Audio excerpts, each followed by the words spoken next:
Valentin, tu as un regard vert, mais tu as un regard, des yeux qui ne sont pas comme ceux de tout le monde. Qu'est-ce qui s'est passé? Tu étais très très jeune, je sais. Ouais, j'avais 2 ans et demi, j'étais en vacances à la côte belge. Et je jouais tout seul avec mes parents.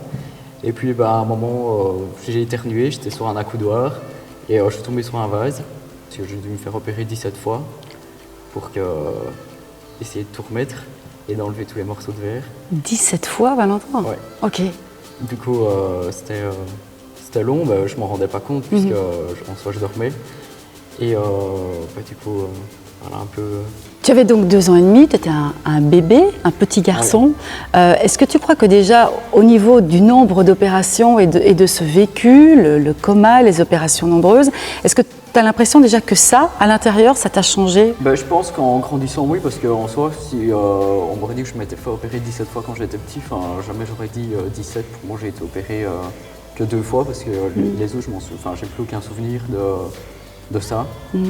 Forcément, cet accident a laissé quelque chose de visible, une trace visible sur ton visage. Je l'avais très bien vécu jusqu'à ma 4e primaire, parce qu'en fait, à la 4e primaire, j'ai eu un décollement de rétine.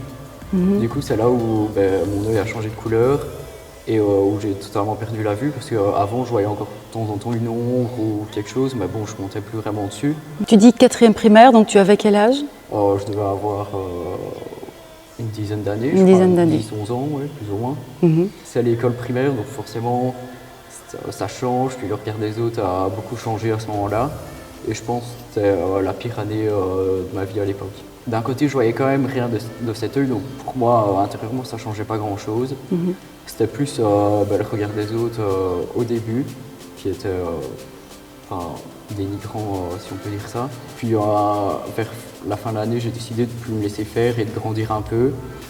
Et il faut savoir que j'avais pris plus de poids aussi à ce moment-là, parce que forcément, je m'étais renfermé sur moi-même énormément. Et puis, en revenant à la fin d'année, j'ai compris beaucoup de choses. J'ai pas non plus changé d'école parce que je voulais rester là et affronter les autres. Et au final, ça redevenait comme avant, même en grandissant, quoi. Et je pense qu'arrivé en secondaire, j'avais plus de problème parce que maintenant, j'en ai plus rien à faire du regard des autres. Et je me dis que c'est pas non plus cool d'avoir une tête comme tout le monde. Du coup, c'est sympa. C'est joli ça. Ouais.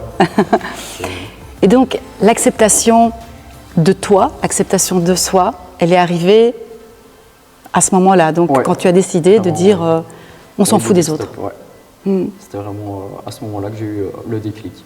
Qu'est-ce que tu pourrais aujourd'hui, toi qui as 19 ans, qui est bien dans ta peau, qui a surmonté ce passage psychologiquement difficile du regard des autres, qu'est-ce que tu pourrais dire à des personnes qui peuvent se retrouver dans le même cas que toi, suite à une naissance, suite à un accident? Comment tu pourrais les rendre plus forts? Il faut vraiment s'accepter comme on est et c'est cool d'être différent, au moins ça nous donne un truc en plus. Est-ce qu'on peut dire que la différence qu'on a peut devenir une grande force? Ouais, moi je pense, franchement ça... Et puis même niveau maturité, je pense que quand il nous arrive quelque chose comme ça à la vie, on mûrit beaucoup plus vite que d'autres personnes. Tu t'es senti bien aujourd'hui durant le shooting? Oui, franchement, super bien.